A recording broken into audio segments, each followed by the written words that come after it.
Sharing with you my devotion today, just one verse, but it spoke deeply to me and I hope it speaks to you too. Nasabi na ba sa'yo, ikaw yung tapos parang ikinahon ka na ng tao sa past mo o sa narinig lang nila sa'yo? Si David naranasan yan. Ang tanong, sino ba talaga ang nagsasabi kung sino ka?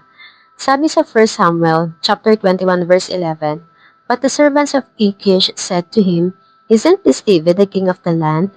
Isn't he the one they sing about in their dances? Saul has slain his thousands, indeed with his tens of thousands." Sa madaling salita, kilala na yan, delikado yan. Pero sa likod ng sikat na pangalan, si David ay takot at tumakas. We believe that our true identity is not in what others say, but in who God says we are. Maybe people only see your past, or your failures, or your success and assume you're okay. But God sees the heart. He knows your pain, your growth, and your calling. Don't let public perception define your private walk with God. Say this prayer today, Lord, remind me that my identity is in you, not in the labels others give me. I-comment mo sa video na to, I am who God says I am. Kung ito rin yung declaration mo.